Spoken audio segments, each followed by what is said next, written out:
then. Tay in second, Pinsker third. Side by side for fifth is Bieder and Dowding going at it at the moment, but it's Wood around the outside in contact in the background there as someone goes into the fence. Two drivers in the fence at 3 and 4. One of them is Jorge Martinez, and one of them is Jacob Swiderski. There's a third there, that's Fabian Siegmann, who got himself straight into the tyres. Yeah, and Siegmann hit from behind as well by Dennis Branch, unfortunately. So not been a good start for a few of these drivers, unfortunately, and it's been a bit of a messy one for sure. Absolutely it has, but it hasn't been messy at the front for Michi Kaiser. On the brakes into Lapangle, the hairpin. Side by side they were almost for a little bit. Under pressure is Dan Bieders. Luke Dowding now looks to try and find some room. He has to back out of it. There's no DRS on the opening 2 laps of this event. You'll get it on lap 3, but Dowding doesn't matter. He'll use the toe, try and think of the inside here, but he has to back out of it once again then as they go on through. So a very, very aggressive opening lap. Look at where Javi Rose is off at the start, though. Remember, he started in 20th position on the grid as they're side by side going through. He's already up to 9th, 11 places on the opening lap. Count them and mark them down. Yeah, certainly. It's been a very, very good start from so far, and he's made up them very, very quickly as well. So on a massive recovery drive is Harvey Rose, and he's doing a fantastic job. Just grazes the wall there, actually, on the way through the first chicane, but he's certainly on a charge, and he's not waiting around at all. Absolutely not. He is one who is not going to be sitting by idly and playing damage limitation. He wants to get up and challenge with the leaders, especially with Jarl Tayen's mistake there, which really has cost him in terms of this one. He'll have to take an extra penalty as there is Nathan Parkinson as well, having a little bit of a moment down at the third chicane. Everybody searching just for a bit of time, but they've all got to stay within a 1 second window, and the pack behind Daniel Bieder's looking a little bit antsy, like Sergio Fletcher taking a different line through Lapangle. One retirement already is Jorge Martinez in the number 5. He is out of the event already then in this one, but next lap is going to be key because that's when DRS comes into full effect. Yeah, it certainly does, and they'll be able to use that to their advantage down that back straight especially, which will really help the passing opportunity into that final chicane. So using that DRS is going to be important, and Harvey Rose has gone deep into turn number 1, and unfortunately he's going to have to serve a slowdown as a result. Oh, it's so easy to do. Fletcher's going to try and dive down the inside here of Matt Wood, and you know what? He's got himself remaining ahead of Dennis Branch for the time being. It's so easy to get it wrong under braking because you've got such cold brakes. In fact, he did tag the grass going into turn number 1. That was the issue. He's still serving slowdown on the outside. That allows Dennis Branch in, and there's a flipping car there right in the middle. Who is that? That's Jarl Tayen, who is up and over and in trouble outside of turn 7, and Jarl Tayen tags the wall on the outside. Does he? No, he spins it, and then does he get contact as he goes up and over? No, he doesn't. He just flips and flips and flips. Yeah, just graced the wall, well, the Armco as he came around, and unfortunately it rolled him over. So not an ideal start for Jarl Tayen at all, and he did it all on his own as well. So very, very uncharacteristic mistake.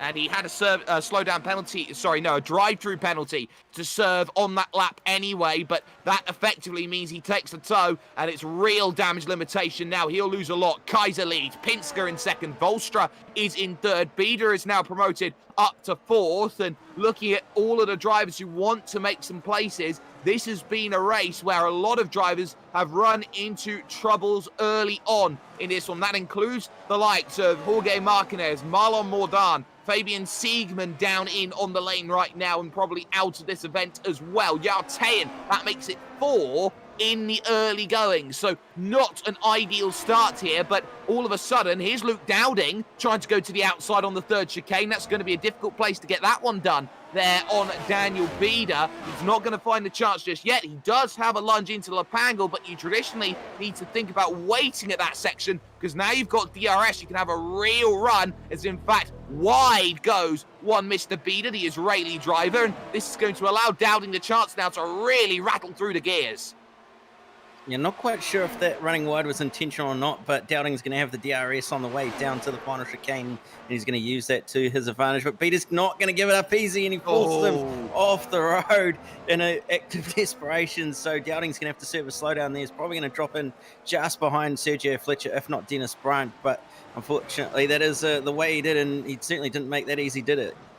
No, that wasn't easy. Of course, Beta was always going to try and fight that place. That's the character that he has, but it did not work for him in terms of that pursuit. So he'll have to be a little bit more cautious about how he tries to make that move and how aggressive he needs to be with someone who does like to fight back. So we'll see how that one plays out in the long and the short. Beta, though, for the time being, will now have Matt Wood for a bit of company and Sergio Fletcher for a bit as well. Look at the run that Matt Wood is getting there, heading towards the third chicane. Again, he's not quite in that place where he's able to attack and make that happen. And the time they've lost already, it's lap 5 of this event, but they are already 7 seconds off your race leader, as Wood has to be really cautious through the hairpin as he'll now get the DRS run.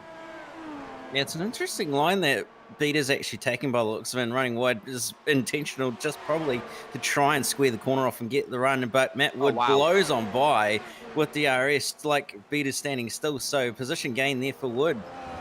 He was on the limiter at 3:31, 16 kilometers an hour faster going by. It was that simple, that quick, that effective as they went on through. So that is Matt Wood now up into 4th position. He's up 3 places for the day so far. He's having a really nice time of things at the moment. Want to also keep an eye, though, a little bit further down. This is Cedric Beale in 13th place right now, and he's going backwards at the moment, Cam. He's been overtaken over the last couple of laps by Thomas Veek, and now he's got mirrors full of the orange number 20 of Dan Bufton. Yeah, he certainly does have his mirrors full at the moment, and just goes to show that it's certainly still going on down further in the order. So he's going to have to try and at least get things moving if he wants to make some progress and not be having those mirrors full.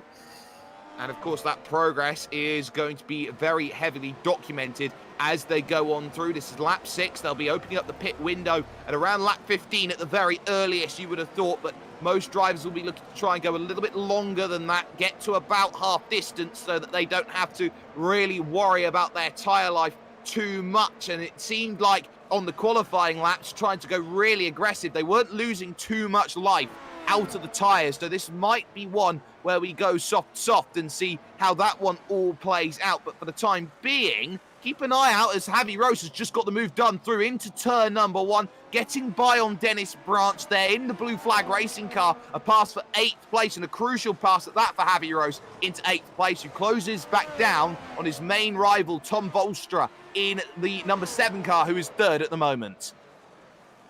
Yes, certainly. So really is going to be probably a matter of what's going to happen in terms of strategy here as to whether he's going to be able to make something happen or not. And being several laps in, there's still plenty of racing to go and plenty of time to make that pit strategy work. But yeah, it'll be certainly fascinating to see how this ends up panning out. Exactly, it certainly will. 2nd and 3rd, though, keep an eye on this one. Tom Volstra versus James J. Pinsker. This is half a second's gap between them. James, at the start of the season, when it came to Spa-Francorchamps, absolutely had a brilliant qualifying. He put it up on pole position. There seems to be a little bit of a familiarity with this one here at the circuit Gilles Villeneuve. On tracks where you do run that lower downforce package, it seems like James is very, very good at finding pace.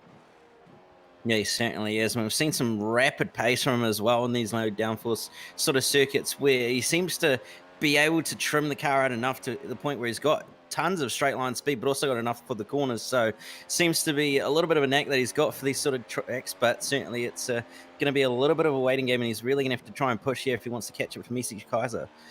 Absolutely, he does. The NHR Esports driver at the front of the field at the moment in the number 9. Javi Rose, though, he's got himself eyes on another NHR Esports driver, Luke Dowding, in the number 13. He's in the middle of the train right now, which makes life incredibly tough to make overtakes, and once more starts to get a little bit bottlenecked behind the likes of Fletcher and co. And that's a great run through the 3rd chicane there by Javi Rose. And he might have a look into the hairpin on Luke Dowding, who has to go defensive then in terms of covering this one up. He locks the inside front, he runs slightly wide, and there's a little bit of wiggling there from Javi Rose, trying to put the power down on the exit, but all of a sudden, here comes the drive and here comes the run, and they are equally matched in the draft, and that was a little thought there from Javi Rose. Can I go through? Beeder's run a little bit wide. He's over the anti-cut curb. Welcome to Slow Down City, baby, as he will drop 4 seconds worth of time and behind pretty much everyone who was in that train.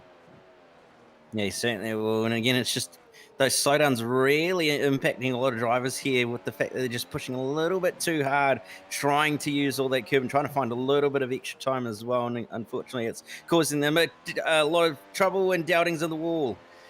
Oh, no, not like that at turn number 3 and 4. How does he do that? He goes through the inside. The rear was unsettled through the corner cam, and he just tagged the curb, which effectively really unlocks the car, and there's no way of stopping it once the back's up in the air. Yeah, certainly. And around here, with the back going around, it's usually never going to end well with the fact that there's concrete walls all Armco either side of you. So unfortunately, that's going to be night over for Dowding. It is. He's taken the toe to the pits. He is effectively now out of this event. He was having a really good run, but everybody gains a position through all of that. Sergio Fletcher has lost the place as well to Javi Rose, and he made that on a mistake whilst that was happening, whilst we were looking at that. Through turn number 6, he effectively did what Sebastian Vettel did with Jenson Button on the last lap in that very, very famous 2011 race. So effectively for Fletcher, he drops a place behind Javi Rose, who after starting on the back of the grid, after 10 laps is inside the top 5. Yeah, certainly. So he's wasted no time, and has got himself well up and truly up the order now, and is not too far off the back of Matt Wood as well. So going to be up inside the top 4 very, very shortly. I hazard a guess he's probably going to be on for a very solid podium here if he can work the strategy very, very well and look after those tyres as well. Speaking of drivers working the strategy, it's been a strategy all season long for Anthony Catt in the number 12 to take the medium compound yellow walled tyres. He was the only driver who started on the yellow walls, and now he'll be looking to try and make sure that he goes long into this race and goes onto a soft compound to finish this race off. He is the last running driver at this moment in time, but focuses now are on who's doing what sort of lap times here. Michi Kaiser crosses the line, another 1:14.5. He's been so consistent over the run so far. And again, from James J. Pinsker, a 14.4 to counteract that as they stay around 2.3 seconds. That's a 14.8, though, from Tom Volstra, who only now this lap has dropped outside the 1 second window. Who's the fastest driver on circuit, though, at the moment, Cam? It's Javi Rose, 1:14.2. Yeah, he's certainly pushing very hard as Rose to try and gain on those ahead of him, especially Matt Wood, who's not too far up the road. So he's not leaving anything on the table here, and he's trying to recover some of those points as well that he possibly can, because he's got to use the drop round at some point, and he probably doesn't want to use the 5th place as one either.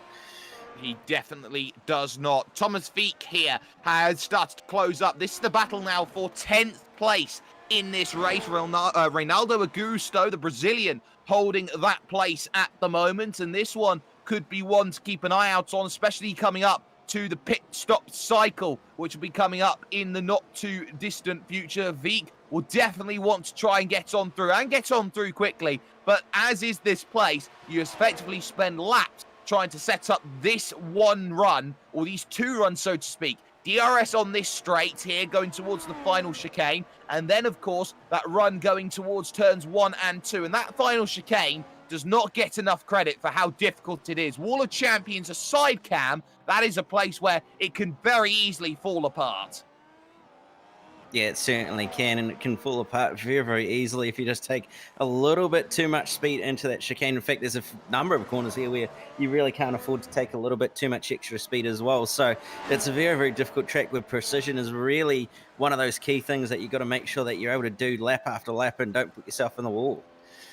Exactly, just keeping an eye out on these times as everyone looks to try and get as much as they can. Javi Rose, who was absolutely flying, went straight on at the final chicane, so he's had to take a slow down penalty, bring that all down, and suddenly Sergio Fletcher was right back with him again and will be here within DRS and slipstream range to go out there and try and attack and get back that 5th place, which will be worrying for Javi Roast, who was able to pull away, but it's small mistakes like that which, in the long run, effectively put you out of contention for victories and podiums.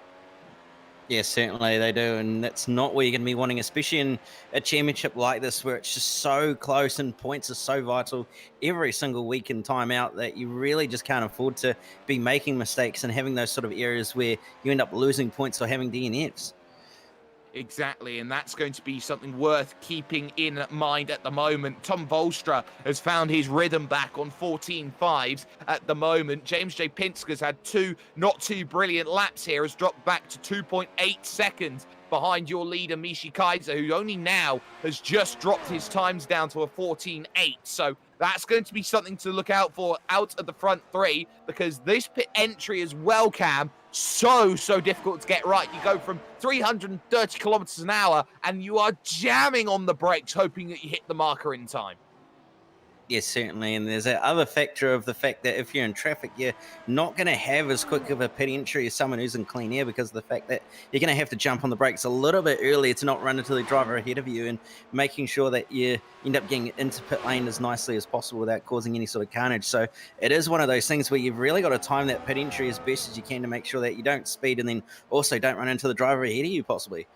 Speaking of pit lane, Dylan Freckleton is the first taker of anybody to dive down into the pits. So he'll be someone who will be looking to try and get himself in and out again without too many issues at all. Just looking at how he was coming in with, his front wing was absolutely mangled as he was trying to drive around towards a strategy. So he's done very well. He got a fresh front wing on that one, and he's out and away again, but he'll be looking now to use the fresh tyres and what is effectively, from this point onwards, Cam, for him, a 2-stop strategy.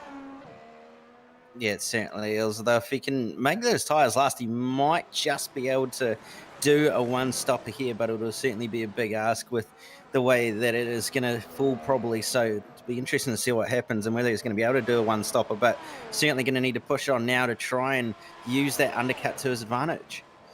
And that undercut is going to be key. How many laps can he put in at lightning pace to try and chase this down? We haven't seen much drop-off, really, in terms of the times. It seems like 3/10 or so at this moment in terms of finding the rhythm at this stage. But this is a very tough circuit, and it's not always clear what is happening. Dennis Branch, though, on the back of Sergio Fletcher, trying to close on in and take 6th place away from him. Javi Rose, I think, has just started to eke out that 1-second gap that he so very much needs. But at the moment, Sergio Fletcher is looking behind more rather than in front. As out of the pits then will come one driver here, and that's Jacob Swiderski, and there going wide is Sergio Fletcher in the background, and that is the position for Dennis Branch in the blue flag racing car.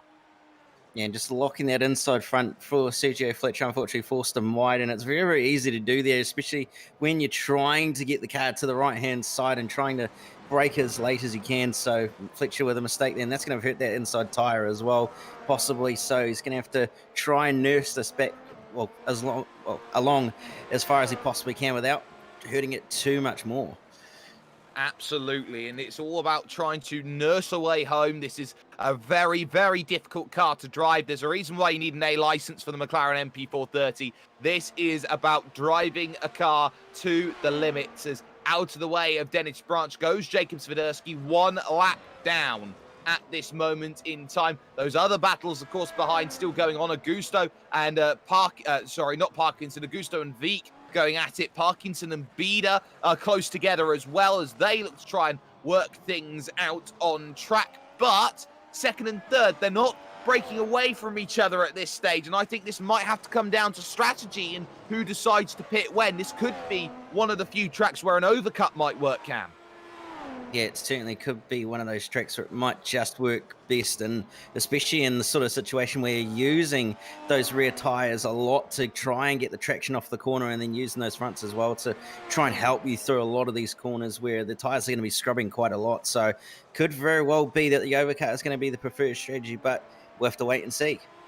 If you are just joining us here with SimSpeed TV, you are watching here the iRacing Grand Prix Series, round 8 of the championship at the circuit Gilles Villeneuve. It was Mishi Kaiser who had the pole position and took the race lead, but we've had 5 retirements so far in this race. Jorge Martinez, Marlon Mordan, Fabian Siegmann with Jarl Tayen, who was on the front row, jumped the start and then ran into troubles. And then Luke Dowding as well became the fifth about 5 laps ago. Second and third is where the focus is right now. Tom Volstra looking very, very handy at this stage, just staying behind, staying in a range, applying pressure on James J. Pinsker, and that pressure is starting to pay off a little bit. There are micro mistakes coming in, a 15.2 that time from James J. Pinsker, 4/10 slower than Michi Kaiser that last time by.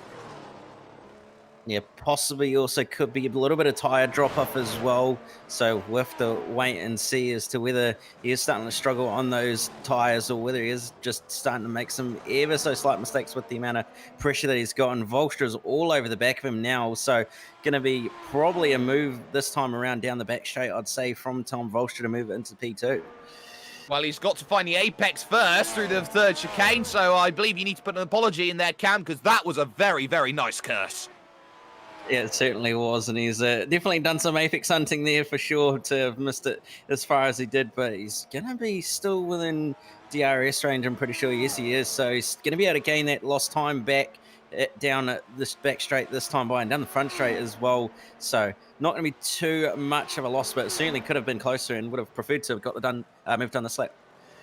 Exactly, you would have wanted that one to happen. We're on lap 18 now, starting here under Michi Kaiser's lead at this stage, or his rule, as Kaiser means king in German, but he's doing a very, very good job of things right now, and he's doing well. But the fastest driver out on track right now, last time by, was Javi Rose. Not this time, though, as a 14.9 is all that he can muster up at this stage, but crucially, that 14.9, there was only one driver quicker than him last lap, and that was the driver in front, Matt Wood, who's pulling that gap down to Tom Volstra, down to what is now only going to be 4.6 seconds. Yes, that's kind of interesting to see the lap time difference between some of these drivers. I mean, that's quite a difference that Matt Wood's got over Tom Volstra at the moment. It's a second, or just under a second in difference and advantage. So could be possibly that Matt Wood's looking after his tyres a little bit better. Could be the fact that Tom Volstra could be being held up by traffic a little bit in the form of James J. Pinsker. But certainly it's one of those things that really is kind of interesting to see. Speaking of traffic trouble, Daniel Bieder's just lost the place to Nathan Parkinson. That was into turns 1 and 2 out on circuit, as he outbroke himself into the corner and then very much struggled to get it going forward. He's struggling a lot through that hairpin at Lapangle, and that's allowing the likes of Thomas Wieck and Reynaldo Augusto. Wieck is now through on Augusto, and Cedric Beale as well, who's coming back into this one actually late in the stint to really start to close in. Now maybe we're thinking about who dares to jump first when it comes to the battles that we have out there on circuit. So are there going to be any people who may be thinking that pit lane is the right time to be thinking of right now? Answer to that is no, but for the time being anyway, it looks like we're getting a few packs here and there starting to close up in on each other. Yes, certainly, and it's also probably at the point where tyre wear is really going to start to become a real major factor, and those that have looked after their tyres are really going to have the advantage at this point in the race if they haven't pitted yet, where everybody who's really going to be struggling isn't going to have the grip that they used to. So really is going to be a matter of who's looked after their tyres and who's going to be struggling. Exactly, we're looking towards that halfway stage in the not too distant future, but at least for the moment, it looks like it's a time for a move, because that is second position, or is it? James J. Pinsker with the bait, as he decided, I'm not being overtaken out there on track. I'll force you to the inside. I'll force you to really harrow your line through the corner, and then I'll just breeze on by and take the pits. Yeah, certainly a very cunning move to play the strategy there and leave Tom Volstra hung up to dry a little bit. So this will be interesting to see whether that's actually given Pinsker a little bit of an advantage there or not. We'll have to wait and see. Up on the jacks he goes, sitting back down and away. So very, very clean and quick pit stop, and he's just kind of come out behind Cedric Beale as well. So a little bit down the order, but he's certainly going to be using these new tyres to his advantage. He's between himself and Buffton. He's got 3 cars in a train, or 4 now, with Daniel Bieder just in front to try and get by, which is going to be an awkward place in time. Nathan Parkinson also went down in onto the lane as well, and is going to come out, I believe, just behind or maybe just ahead of Sergio Fletcher, who had made that stop. So well played on the strategy to get that one to work. Now, with Pinsker coming in, how will the domino effect come in from the likes of, say, Tom Bolstra? Race leader comes in, Michi Kaiser, lap 20 of 47, then to make the stop. Bolstra will follow on in to the lane. Matt Wood, though, will stay out and take the race lead back then, or actually take the race lead for the first time as Javi Rose now decides to dive down into the pits from what was 4th place on the circuit. So a lot of takers in onto the lane, but James J. Pinsker here has found the back of Cedric Beale. He's got to get through at this moment. Has he got the move done? No, because Beale's now going to give him a taste of his own medicine, diving down into the lane. Where will Volstra come out? And Kaiser, there is Kaiser. He's going to be right in the middle of this potentially, or has he just jumped the train? He has. Crucial stop for Michi Kaiser. Crucially, Volstra is ahead and has jumped on the overcut, but he is right in the middle of everything. Yeah, and he's going to be stuck behind Augusto this time around as well. So not going to be what Volstra will have wanted, but he's certainly come out ahead of the man he was racing, which was indeed James J. Pinsker. So he's got a car between himself and James did have a car between himself and is about to put another one in between. So he's certainly on the charge and is going to want to make his way on by quickly. Renato Augusto says no, and now they're nose to tail. Daniel Bieder, a bottleneck. Round goes Thomas Veek into the wall, out of the third chicane. Put the power down too early. Torque oversteer is the key to this car. Yeah, certainly not what he will have wanted, and he's gotten into the wall, and unfortunately that's probably going to be critical damage, and Pinsker making contact with lap traffic there in the form of Ronaldo Augusto on the way down the back straight out of the hairpin. That was amazing as all of that happened then. So Daniel Bieder got his vehicle into 90, locked up the fronts, and Volstra, who got through on Augusto, got 2 for 1 at Lapangle. So that was well done. Bieder's down in then on the lane with Dan Buffton for a bit of company. And now that's going to release Pinsker, who is behind Renato Augusto, but crucially Volstra has been able to clear and build a gap as well. So not ideal. Dennis Branch has come down in to make a stop. He is out and away again. He'll be behind Anthony Catt, who has yet to come down and make those stops on the medium compound yellow wall tyres. And this one then looks like everyone's coming in for stops. Dan Buffton's going to be out there ahead of Dan Bieder on the stop. It's a long stop for Daniel Bieder, who is, I believe, going to have to wait a little bit longer than a few others then, as he has to serve maybe a speeding into the lane penalty. Yeah, he certainly may very well possibly have to serve that penalty, and if he does, he's going to drop well down the order, and it's not going to be what he wanted at all. So a little bit unfortunate if he does have to serve that penalty, but certainly all clean sailing at the moment for Tom Volstra, who's just pulling away from James J. Pinsker like he's been standing still.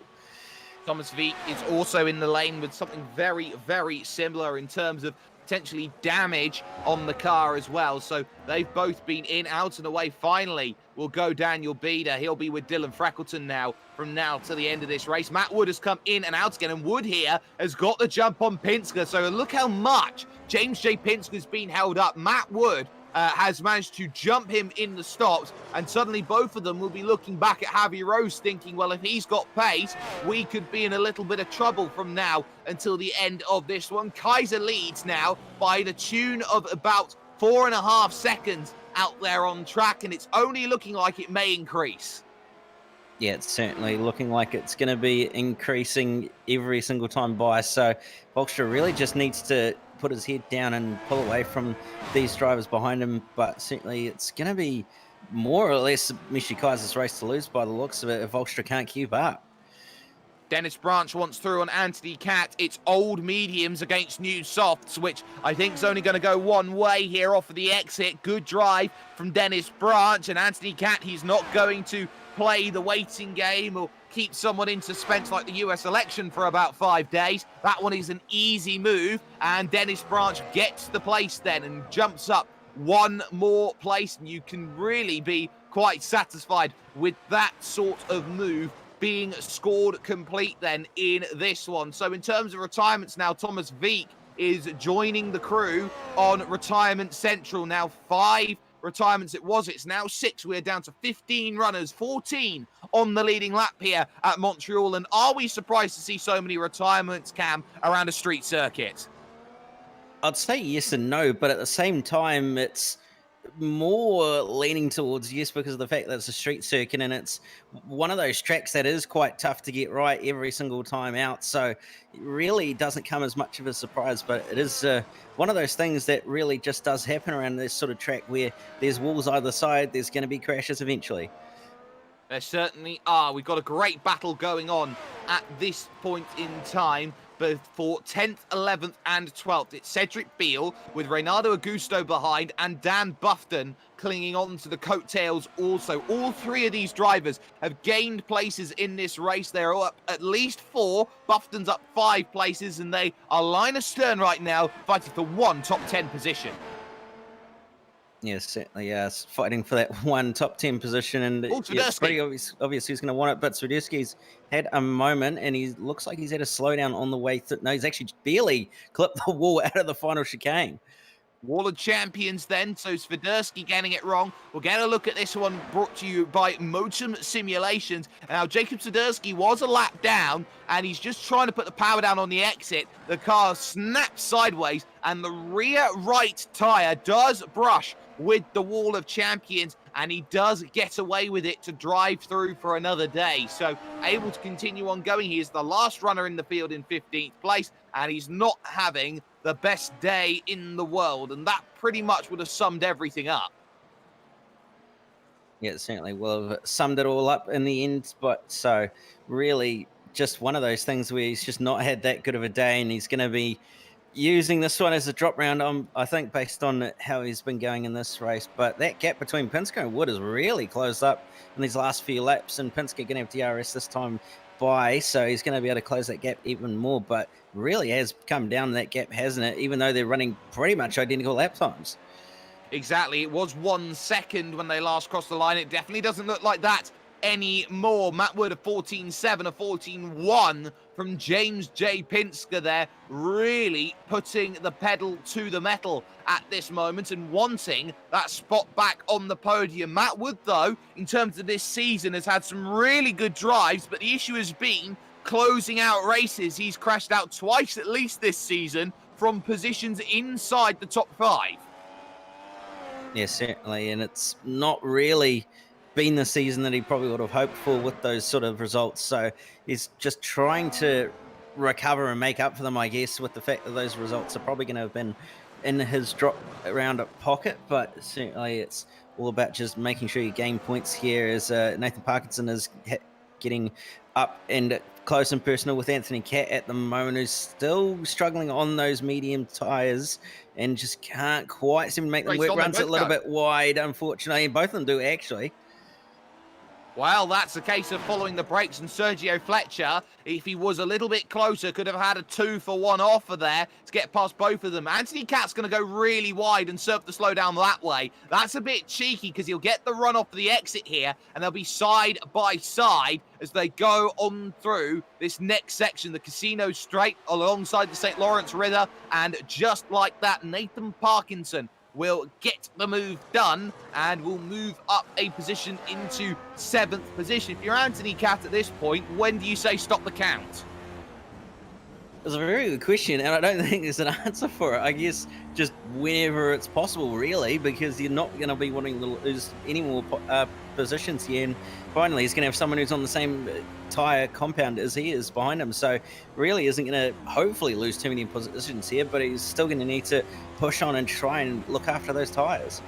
But the difference here, Cam, for Anthony Catt is that he's on 27-lap old soft compound tyres. You look at Sergio Fletcher, though, in this race, and he is definitely not on that level. He's only on 9-lap old soft compound tyres. There's a huge difference. Yeah, there certainly is, but that said, he's probably going to switch to softs in this next stop, so it's probably not a bad idea to try and go a little bit longer here just to struggle and then use that fresh tyre advantage that he's going to have over everyone to his advantage.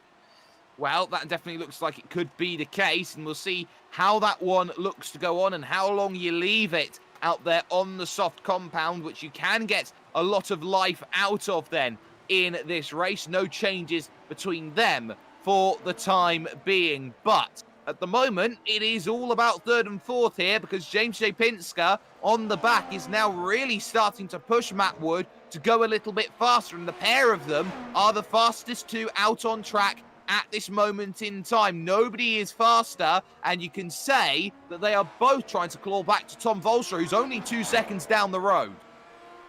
Yeah, so it's not that far away. 14.5 last time by compared to the 14.1s that Pinsker and Wood are running. So they're working together very, very well and they have some incredible pace at this stage. But that said, the question is Volstra just saving his tyres and cruising along before he's going to be able to use them up to defend from Wood and Pinsker, or whether he's actually lacking a little bit of pace here? Well, pace is certainly of the agenda at the moment. Fletcher's thinking about a move on the inside here at the Lapangle hairpin. Not quite there, but he does tuck up underneath. We might be able to see a move right now into the final chicane out there on circuit. Fletcher's got a good run, but of course you have that dirty air effect to try and counterbalance. He'll be right up there, 323, but Anthony Catt is really dragging that vehicle. He does finally decide on lap 28 to get off of those soft compounds. Last driver of anyone to come into the lane, the IndyCar style pit lane we have here. But Sergio Fletcher, well, he's just met the match of someone who knows how to trim out a car. Yes, certainly very, very much knows how to trim a car out, but Cat's finally in the pit lane, so this is going to be an interesting one. Does put on the softs as I predicted, so get ready for, I guess, some very, very hot laps.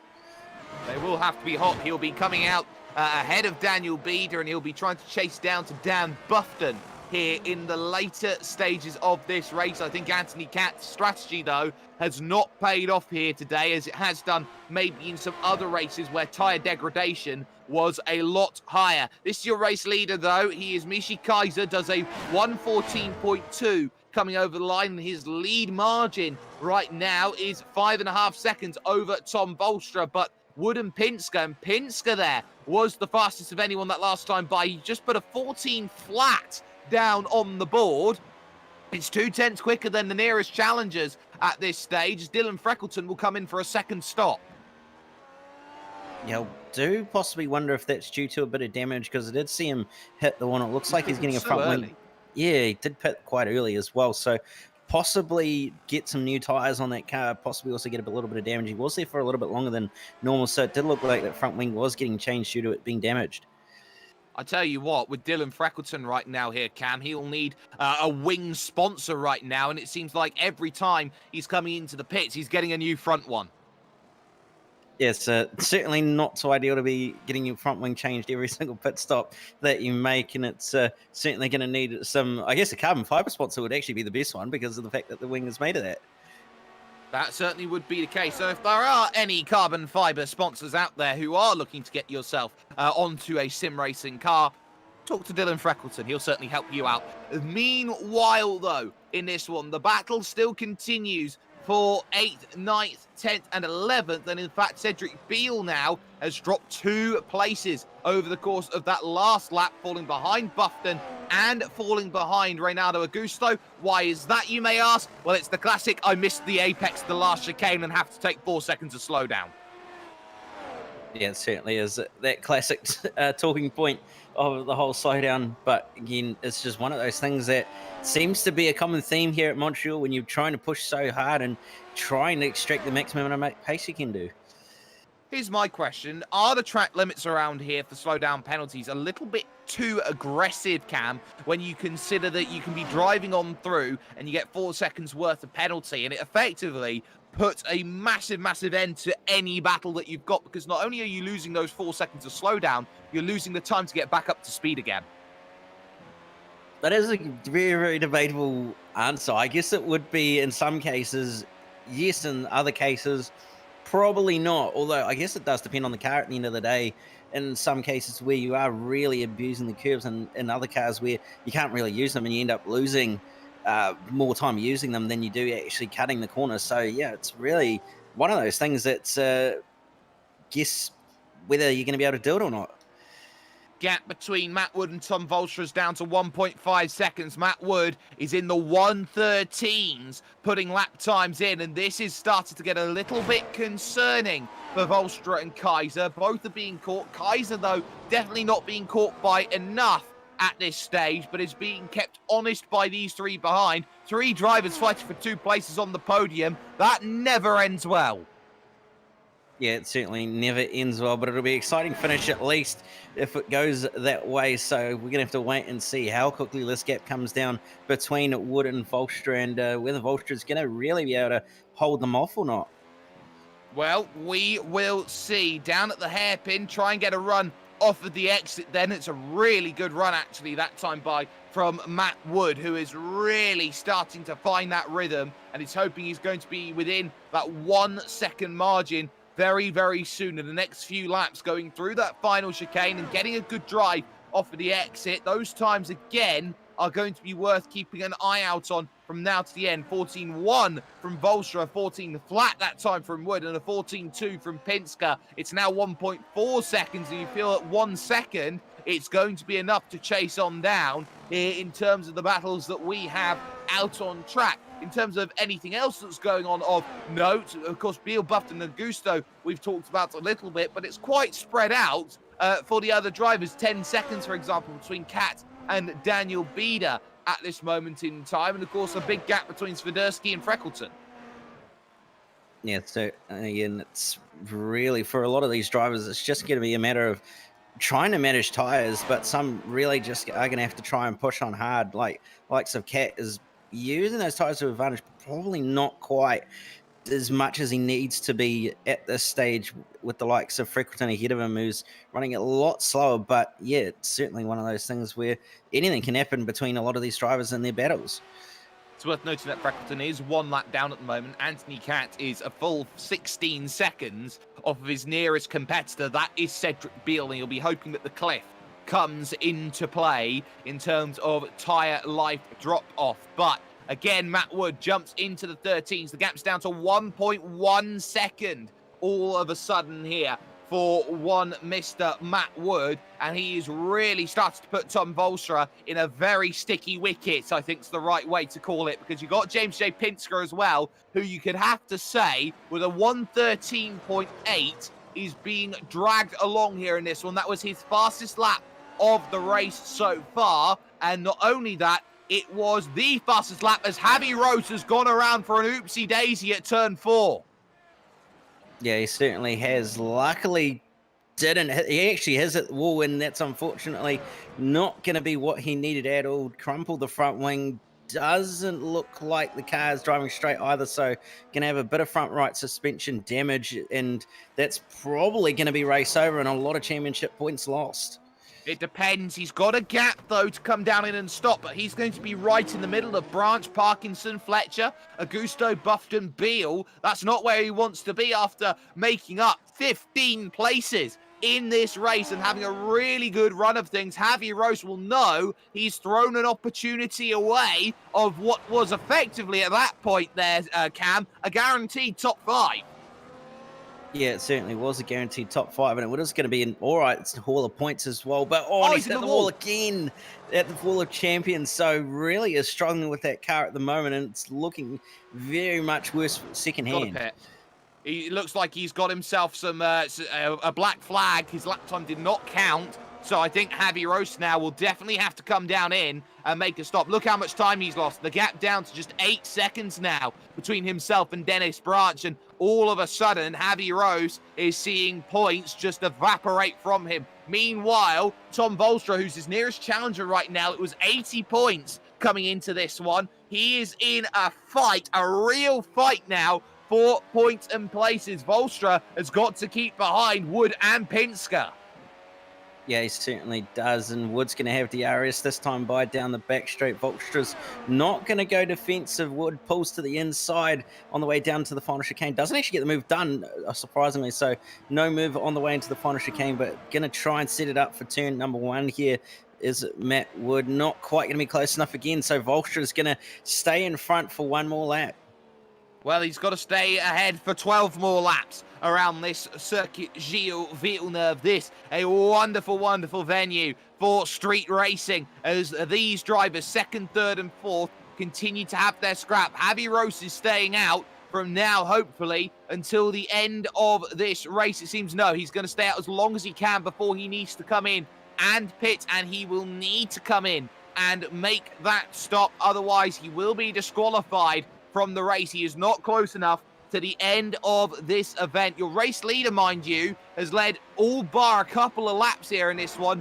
Mishi Kaiser having a really, really good run of things at the moment at the front of the field. But look at the concertina down at La Pangle.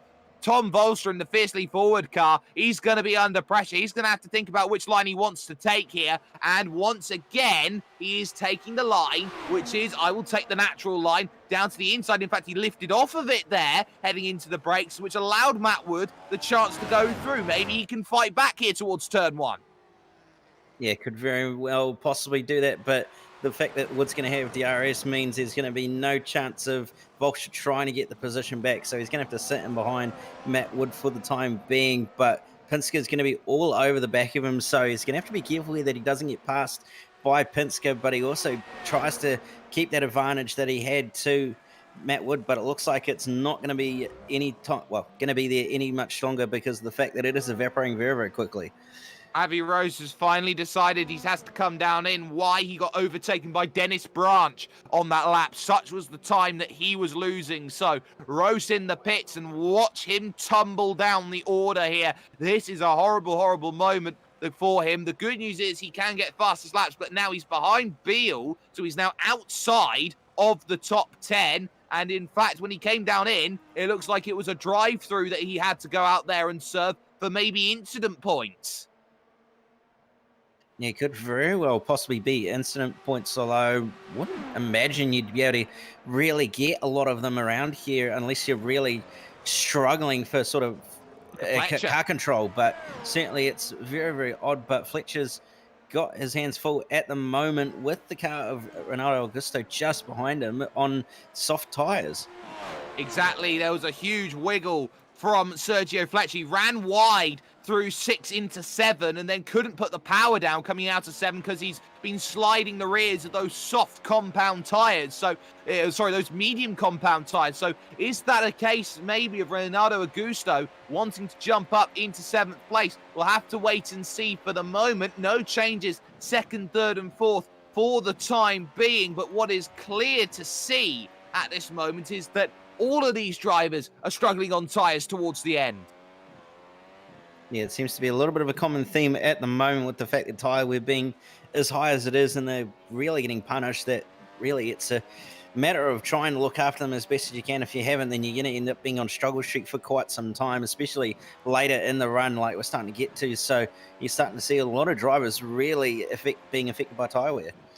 And Javier Rose is in the pits once more, so that's his 3rd stop of the day, and I think he's going to have to try and find his box again and just make that stop as Daniel Bieder gets put 1 lap down. In fact, he is going to be going through again for that stop, and I wonder if Javier Rose doesn't realise that the flag that he has at the moment is for damage that he's got right now, and effectively as he is put a lap down by his rivals, this could be a 0 points race for him if he does get disqualified. So that's going to be big points lost for him in the championship. And meanwhile, the quietest driver in this championship, you could say right now, Cam, is Mishi Kaiser, who's about to, or we knock wood at this stage, is looking like he is going to be a race winner elect at this stage, with the fact that he could be on course for his 3rd race win and 2nd in a row.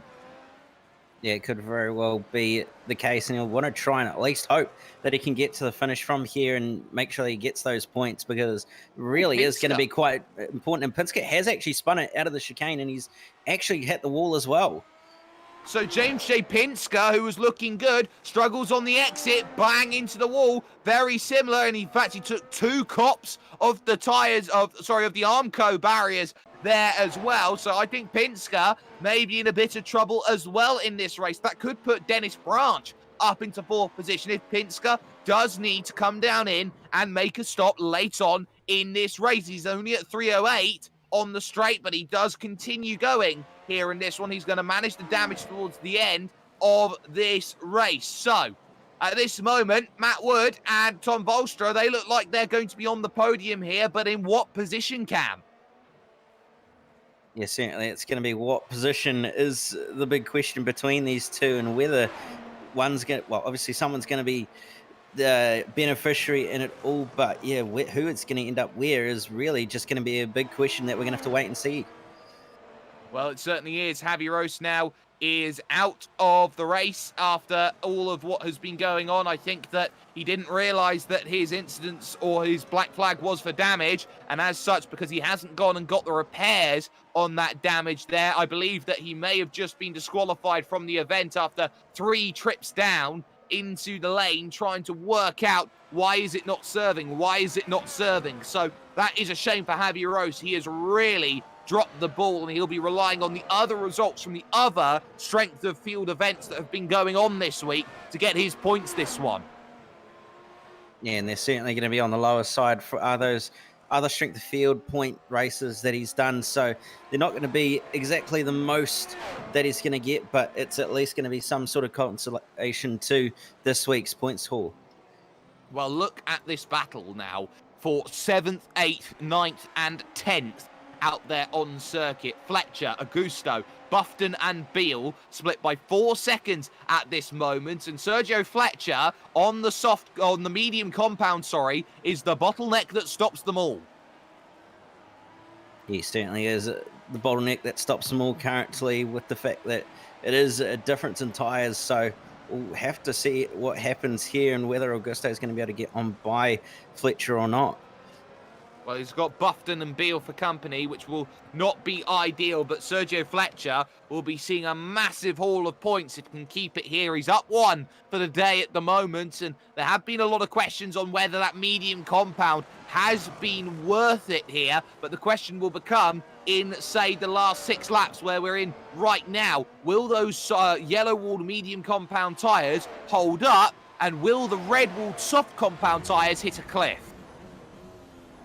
Yeah, certainly that is the big question on what those tyres are going to do. If Fletcher's looked after them, he might just be okay, but then again, Augusto is going to have some much softer tyres, and if they haven't worn out yet, he's going to be in a really, really good position. He's going to have DRS this time by as Augusto, so might just be able to get the move done, although it doesn't look like he's close enough to get it done.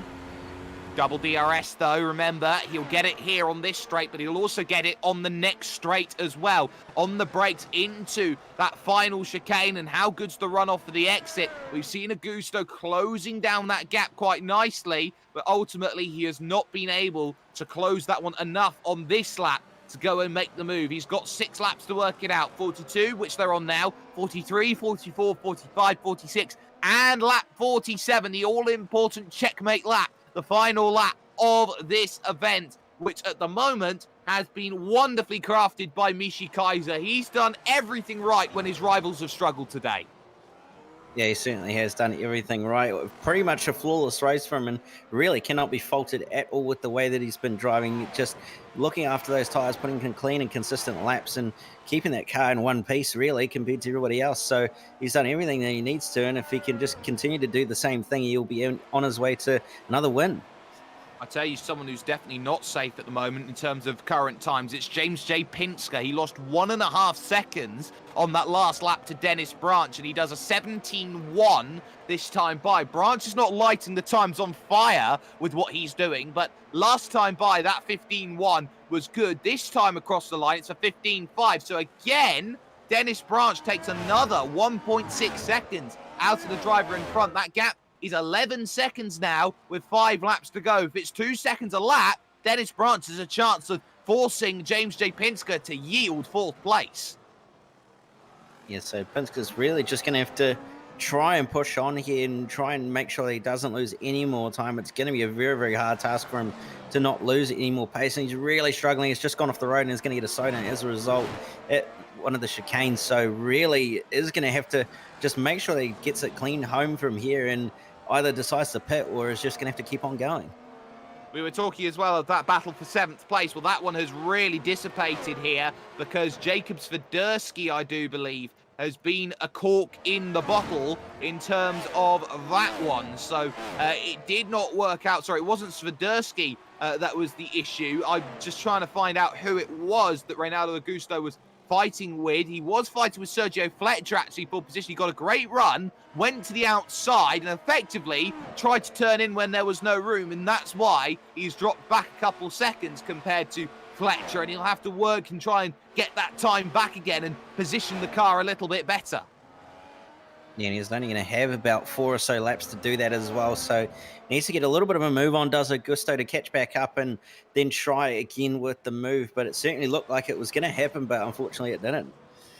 I'm just keeping an eye out on Tom Volstra's times because he didn't have the best lap last time by. He did a 1:15.6 on that last run, so there will be concerns at the fiercely forward team that Volstra here is just backing off of it right now and saying, I'm not going to get that first position or that second position. I'm mainly going to consolidate for third, as late into the pits comes Daniel Bieder for a second stop, and well, he's got really not much, if anything, to lose by taking that stop now.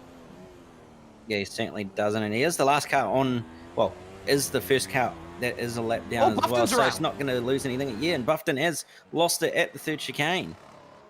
Just like that, power down on the exit, back steps out, Cedric Beale goes +1, and that is a little bit awkward there as they go on through. So Buffton's able to get himself back going again, but Jacob Swiderski and Sergio Fletcher also looking at each other like, okay, that was a little bit awkward as they went on through down at the Lepangle hairpin. There isn't long left in this race, mind you. We are down to the last 3, soon to be the last 2 laps here with Michi Kaiser in control. And at the moment, look at how Dennis Branch has been closing down to James J. Pinsker. The gap's now under 3 seconds.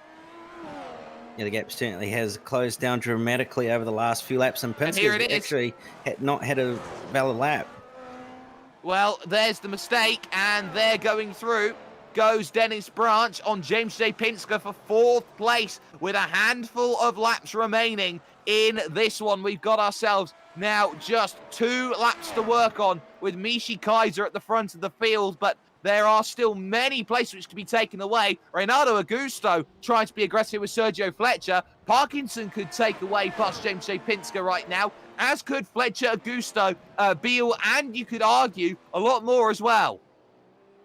Yeah, certainly it could very well be a little bit more possibly if he can keep the pace up and just increase it ever so slightly, could Parkinson. But Pinsker really not doing himself any favors here, staying out with that bent up front wing, and he really is going to be struggling for pace here.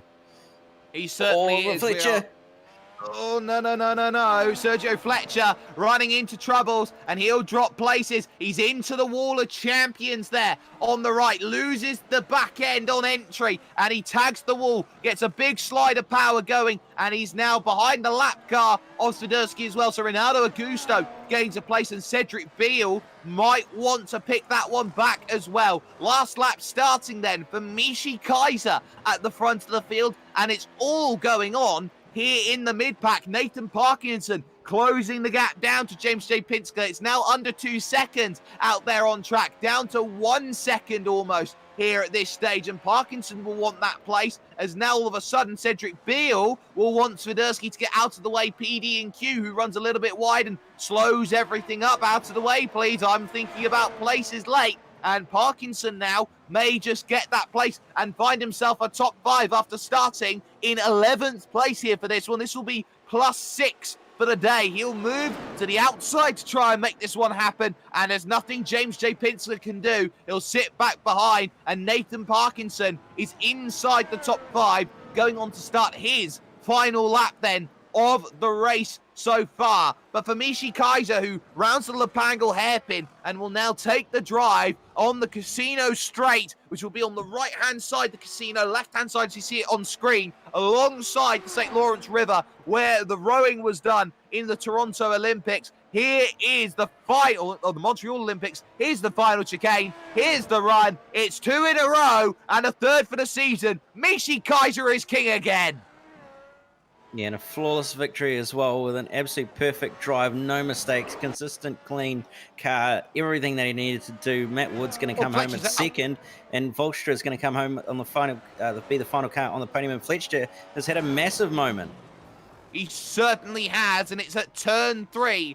for Sergio right now as he goes through the chicane. He looks to try and attack on the exit. In fact, it was Augusto who spun in front of him that caused all of the issues there. So those two coming together, and that effectively made things very awkward. Freckleton as well, trying to dive through the middle of all of that, caught the back of Reynaldo Augusto also, as Augusto did pick the position back up then on what was going to be Sergio Fletcher, who'll finish now behind Dan Buffton here. Anthony Catt, mind you, could just steal a couple more places late on. Beale will come home then to take what is 7th place on the road, but 8th will then go to Augusto, just ahead of Anthony Catt, who somehow through all of this has finished in 9th. Yeah, who knows how that race has gone absolutely pear-shaped for everybody in the end. Somehow it's all ended up going in favor of everybody else. It's been crazy all the way from the start when we saw a jump start from Yaltayan all the way to the end here. But the one thing that has stayed the same is that it's been entertaining throughout. Official classified results are going to be up on your screen. Mishi Kaiser, 58 minutes, 52 seconds, wins by 5.7 over Matt Wood in 2nd place, and Tom Bolstra in 3rd position. They're finishing up 12 seconds off of the race lead. Dennis Branch will take home 4th place with Nathan Parkinson in 5th, and James J. Pinsker falling down late in the race to finish only in 6th place. Cedric Beale will be elevated up into 7th with Reynaldo Augusto in 8th, running into drums on the final lap. Anthony Catt's alternative strategy looked like it wasn't going to work, but ultimately it is going to be 9th place for Anthony Catt. The number 20 car, though, Dan Buffton, will get a top 10 finish, 1 minute 15 off of the race lead. Then you're going to have Sergio Fletcher and Daniel Beta just outside the top 10 in 11th and 12th, with Beta being the first car off the lead lap. Then you're going to have Swiderski in 13th, 14th to Freckleton, 15th, and the end for Harvey Rose and Thomas Vick Dowding, 10, Siegmund Mordan and Martinez rounding out the field as your DNFs. 21 drivers took to this race, only 14 were able to finish. 1/3 of the field effectively culled during that race. But it's very, very crucial to note that this is a championship that is going to be fought now on drop weeks for the final 4 rounds of the championship. And in terms of where we will be heading then in 1 week's time with you at SimSpeed TV, the 14th of November, we are going to be heading to Road America for the 9th round of the championship, a place which is very, very good for battling in these styles of vehicles. We will see you there with SimSpeed TV, but a massive thanks to those who gets it done for us. First and foremost, to Motum Simulations, who have been on the replays for us, from Scott Fountain on the cameras and Cam Dance on my left-hand side. My name has been Jake Sperry. It's Mishi Kaiser, though, again, who finds the victory and is starting to put on that run, which you know will give you points late on in a season and give you a real charge towards potentially looking title bound. What's key, though, to note is that this is going to be a very important fight late on in the season, and the only place you can find out who is going to take the inaugural iRacing Grand Prix Series champion in the newly modified McLaren MP430s, well, you have to look right here, and we'll see you in Elkhart Lake, Wisconsin in 1 week's time.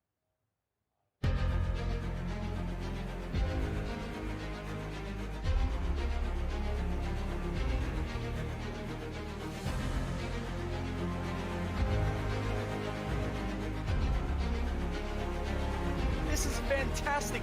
This is GT racing right now. He's got traction, he's going with the outside of both of them! Maloney! Oh, he's taken Anderson.